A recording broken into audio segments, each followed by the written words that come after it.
everyone, welcome. Today I'm here with Paola Crippa, who's an assistant professor in our department. Paola, it's wonderful to have you here. Hi, Diogo. So Paola, why don't you tell me a little bit about yourself? So, my name is Paola Crippa. I'm an environmental engineer with a PhD in atmospheric science.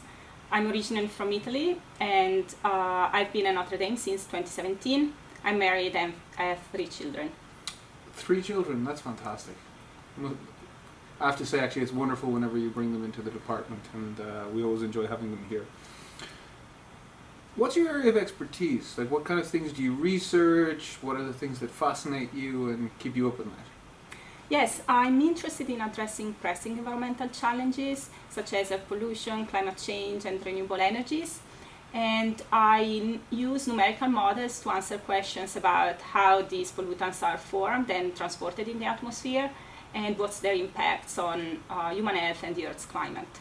And I'm also interested to use these models, to push the use of these models to unexplored spatial resolutions, thanks to recent computational advances. So you talk about humans in there, right? It's always, anytime you mix science and human behavior, things get a little bit complicated.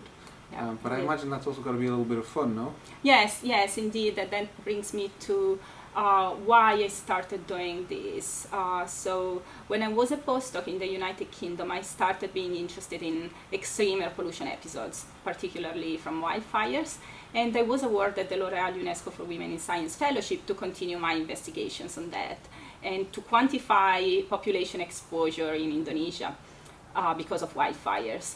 And it was then that I realized how much science or research in science and engineering could make a difference for people's lives. And that's something I try to connect to as much as possible in my research projects. Yeah, it's one of the nice things that we do, the fact that, the science is fun, yeah. It's cool to explore, but the benefits are for people and everything as well. So, have you been to Indonesia? No, I haven't. We'll have to organize a trip there together at some point. So just in general, do you have your area of research? Like, one of the things when I look, you do a lot of different things, even though they all fall within the atmosphere, right? Do you have any particularly exciting or fun stories about something that you've done over the years? Because you've also worked in many different countries and different places. And that could be my fun fact, really, because every time I change job, I also change continent. So I started from Italy as a researcher, then I decided to go for a PhD in the United States. And after finishing that, I moved to Saudi Arabia for a postdoc, but the year after, I went to the United Kingdom for another postdoc, and finally back to the United States as an assistant professor. Now, it should be noted, both times in the United States to Indiana. Exactly. Because it's the best state that's out there. No doubt about it. Indeed, it is. Okay, so you've been here for 6 years, more or less now, maybe a little bit longer.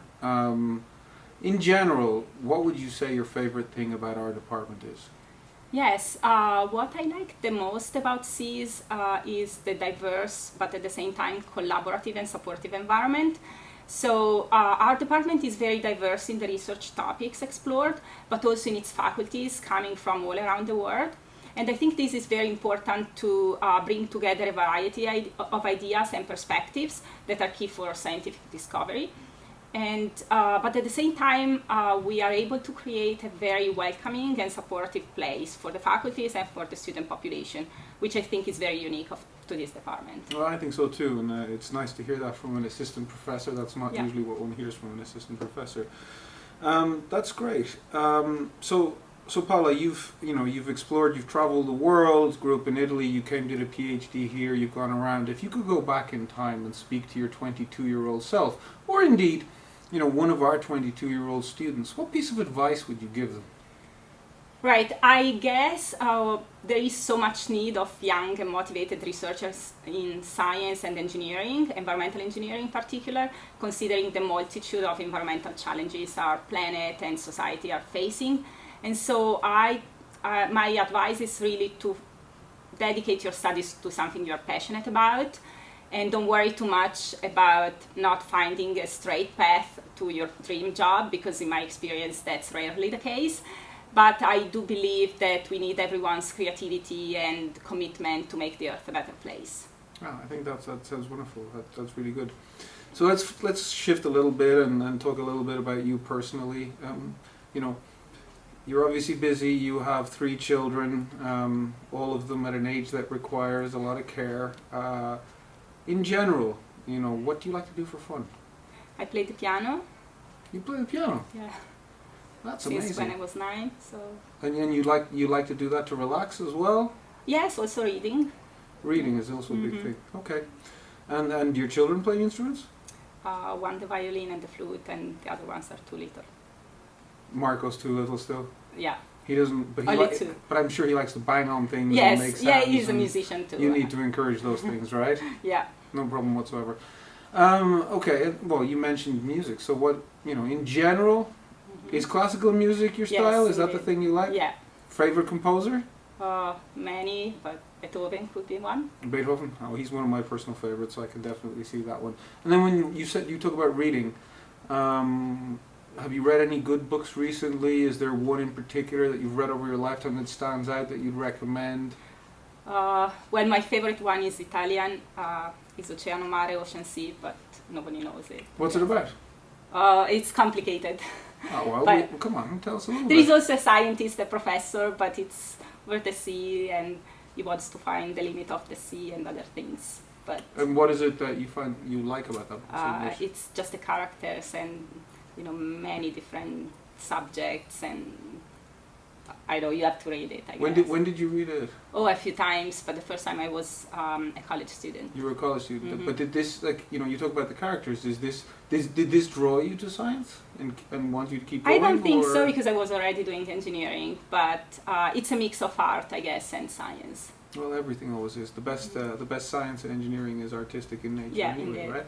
Well, since we switched to art, you're from Italy, the country that has produced so many wonderful artists over the years. Do you have an artist or the likes that you particularly enjoy? Yeah, all Italian arts for sure, but a non-Italian artist maybe is Salvador Dali. I'm a big fan of Salvador Dali. I spent a lot of time in Barcelona, and so he grew up close to there, and I've seen a lot of his art. Okay. Well, I know you're busy. You have lots of things going on. What are you going to do this afternoon? Preparing lecture for next week. Oh, come on. How about with your children in the evening? In the evening, it's chaos. They all come home. Yeah. It's crazy. Things are nuts. How do Paola, Stefano, and the kids make sure that they end the day joyfully and well? We cook together and we read together. So that's Cooking. Yeah. You're an Italian family. Yeah. So we cook Stereotypical? but I enjoy it, so baking and cooking in general. Best meals that you guys make? Yeah. Pizza, focaccia, any type of pasta. And you make the pizza from scratch? Mm-hmm. Do you have a special oven, or do you just cook it in your own oven? No, the normal one. Yeah. Okay. Well, wonderful. It's nice to get an insight into your life. It's very, very good. I know you asked me not to ask this question, but I'm going to ask it anyway. Do you have any final words? I don't have any final thoughts. It has been fun to talk to you. It's been a pleasure. Thank you, Paola. Thanks, everyone.